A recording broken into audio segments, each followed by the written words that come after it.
Hello guys, once again it's Matt and today we have another video. Thank you all the members, all the patrons. Make sure to subscribe and let's get into it. Guys, we have another perfect counters video, and this one I actually wanted to do for a while now, and it might not seem that they are counters to each other, but if you think a little bit about it, they are.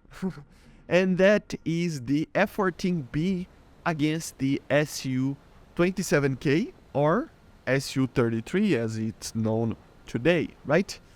Two aircraft that had the same idea behind it, and they performed the same principle and the same mission in real life. And even if the Cold War had gone continuously throughout the 90s, and if it became hot, these two aircraft would probably face each other. So yeah, the F-14B, as you know, it is one of the latest modifications of the famous Tomcat. It was made in the mid to late 80s, right? It is an aircraft that was actually developed with the same principles as the F-14A, but just more, you know. It doesn't change much, and it's even became kind of known as the Bombcat due to its payloads. And we're going to talk about the payloads and the missiles, everything else after. But let's first talk about the radar, the engines, which are the two things that are mainly the main modifications, right? The radar isn't that much different from the A variants. According to some sources, it received some upgrades that would make the AWG-9 a little bit more reliable and just a better radar overall, right? But the main thing is the engines, man. They actually changed it for the TF-30s to the GE F-110s, right? Which are very good engines, actually. Way more powerful than the old TF-30s. And to be honest, that was the main problem with the F-14, if you remember, right? It was an engine. It was kind of underpowered for certain situations. It isn't as bad as people say. I think the main problem with the TF-30, according to the main sources, are the reliability of it, the compressor stalls, stuff like that are more the main problem, you know. But the F-110 was definitely an upgrade for it. Was such an upgrade that, if I'm not mistaken, even in certain situations in weight and stuff, normally they did not use the afterburners in a takeoff, which is very interesting if you think about it, right? So it is an aircraft that will have the same principles. It will still be sluggish, and it will still have a lower than 1.0 thrust to weight in a general sense, right? But I mean, in full loads is what I mean, right? In 50% fuel or something like that, with not a lot of Phoenixes, it can have up more than 1.0, but still, it depends on situations, like in any other aircraft, right? So yeah, it is an aircraft that will be sluggish, but the thing is that with the extra engine power, it can definitely make it up with the continuous turn that in the F-14A is already pretty good. So it would be already like way better on that. And it's very dangerous, even for MiG-29 and the turn rate and stuff like that in DCS, for example. So yeah, it's a very powerful aircraft. It is also known as the A+ sometimes, but it was renamed it as the B, okay? I think the first one entered in service in like 1987, so very late Cold War, right? Like late 80s. And then the Su-33 that we need to talk about it as well. It is basically the same aircraft as the normal Su-27s with some minor upgrades. One of the main ones is the extra engine power that it had for takeoffs. So yeah, that was only used for takeoffs, so we won't be able to actually use that extra power in normal dogfights, if I'm not mistaken, but still it is pretty good, and it only works with the afterburner, so it's just an 103 or 105% power on takeoffs with the afterburner, right? And then obviously I think one of the main things that everybody talks about it is, of course, it is made to land on carriers, but also it was starting to use all the upgrades that they actually wanted to introduce to the Su-27Ss. I mean, this is also a late 80s version of the Su-27, right? So it had the two extra pylons that they were planning to add on the Su-27S. And also the radar was more optimized for basically sea like flying over the sea and scanning for targets, right? In the future, it was going to have more things to be added with it, like a better radar for air to ground, as also R-77s and stuff. But the Soviet Union collapsed, and they eventually just went with what they had. With the Soviet government, and initially in the Russian government, they basically considered the MiG-29K more advanced, just like the F-18 was technically more advanced than the F-14, right? But it doesn't mean that an aircraft such as the Su-33 or the F-14 did not have a place.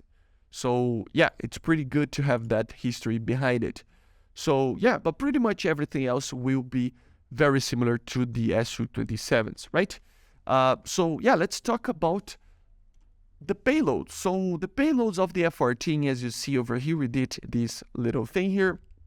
AIM-9Ls obviously would be the initial AIM-9s. Of course, later you can actually use the AIM-9Ms, and we added also the M9M8 that would have been using. You would just use it in the 90s as well, just one of the latest modifications of the M, which had more turning capabilities than the initial one, 35 Gs instead of the 30 of the original early 80s version, a better IRCCM as well, and of course the same smokeless engine as the Ms, right? So pretty good missiles. I mean, I still think that the R-73 would be better in the dogfight, but the M8 would have a very advanced IRCCM and just be an overall very good missile for more medium-range IR guidance shots, right?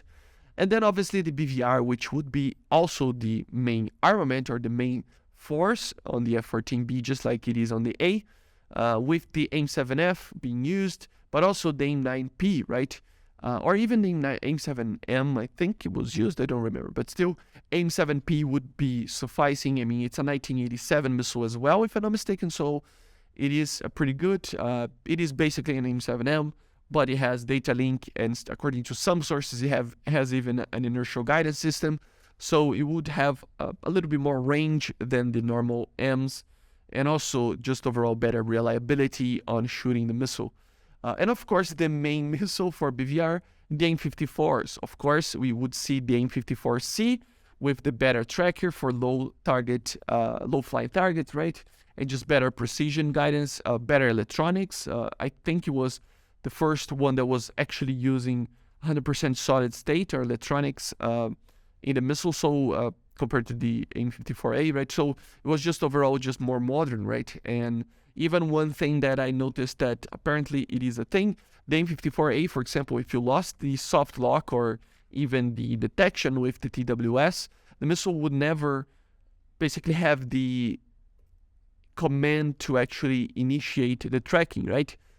For the active radar homing. And the C had basically a way to do that. So yeah, the C is just going to be way more reliable and just overall better tracking as well. So yeah.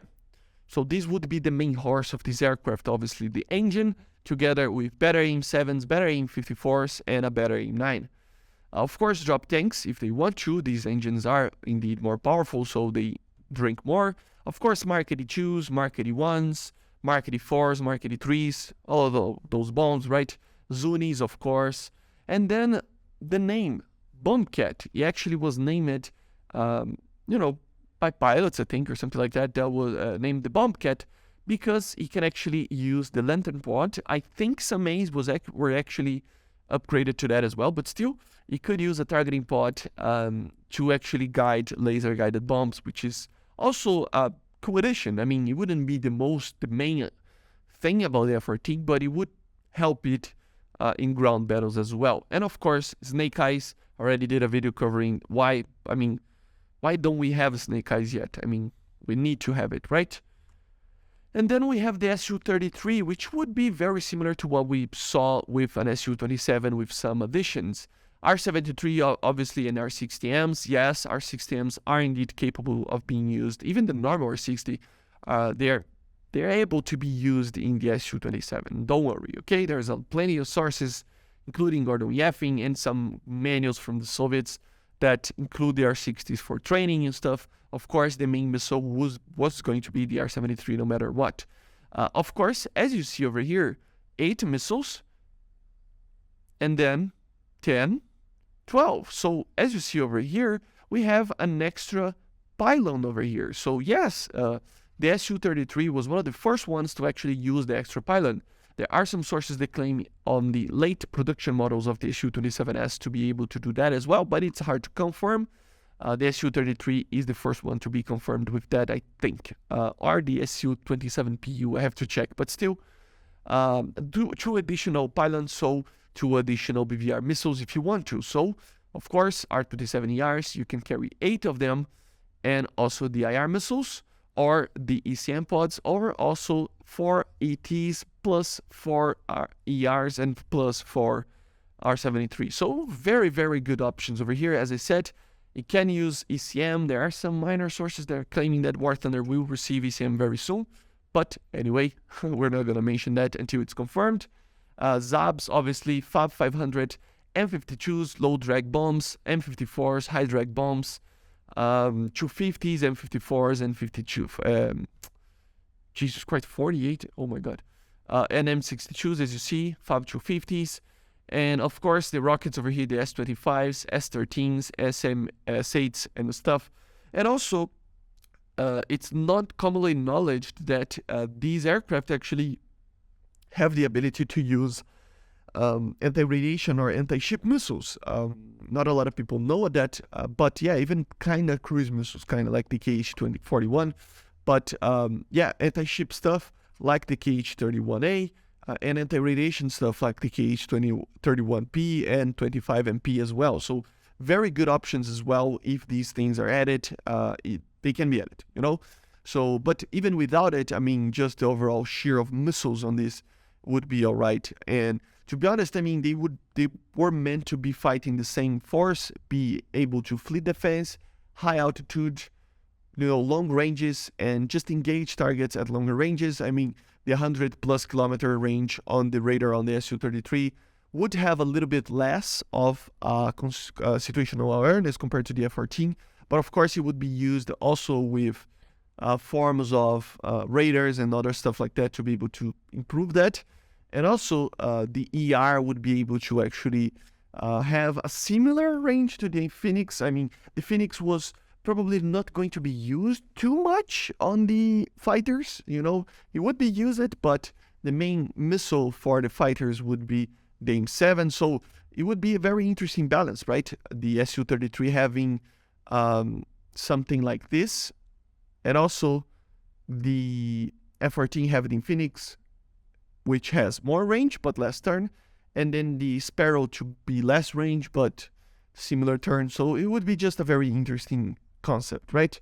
I think the performance of them would be very similar.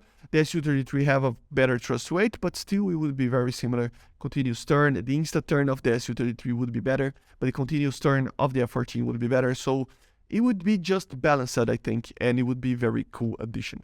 But anyway, I hope you enjoyed. Make sure to subscribe. Let me know in the comments what you think about these two counters. And yeah, I'll see you guys on the next one. Bye.